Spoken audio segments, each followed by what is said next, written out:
64ാം സ്വാതന്ത്ര്യദിനാഘോഷം ജില്ലാതല പരിപാടികൾ വെസ്റ്റിൽ വിക്രം മൈതാനിയിൽ നടന്നു. ചടങ്ങിൽ ആഭ്യന്തരമന്ത്രി കോടിയേരി ബാലകൃഷ്ണൻ പതാക ഉയർത്തി. തുടർന്ന് വിവിധ സേനാ വിഭാഗങ്ങളുടെ നേതൃത്വത്തിൽ സ്വാതന്ത്ര്യദിന പരേഡ് നടന്നു. ആംഡ് റിസർവ് പോലീസ്, വനിതാ പോലീസ്, എക്സൈസ്, ഫോറസ്റ്റ് സേനകൾക്ക് പുറമെ NCC, scout and guide, students police, cadets എന്നീ വിഭാഗങ്ങളും പരേഡിൽ പങ്കെടുത്തു.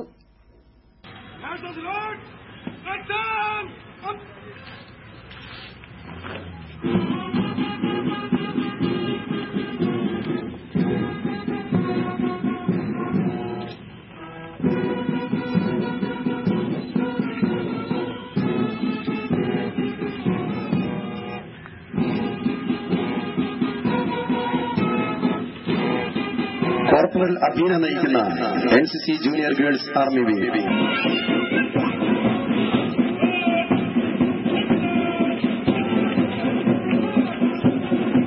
ഇതിന്റെ ഭാഗമായി ദാരിദ്ര്യം അനുഭവിക്കുന്ന ജനങ്ങളുടെ പ്രശ്നങ്ങളും കിടപ്പാടമില്ലാതെ കഷ്ടപ്പെടുന്ന ജനവിഭാഗങ്ങളുടെ പ്രശ്നങ്ങളും പാർശ്വവൽക്കരിക്കപ്പെട്ട ജനങ്ങളുടെ പ്രശ്നങ്ങളും ഏറ്റെടുത്തുകൊണ്ട് പ്രവർത്തിക്കുക എന്നത് നമ്മുടെ രാഷ്ട്രത്തിന്റെ ഒരു പ്രധാനപ്പെട്ട ഉത്തരവാദിത്വമാണ്.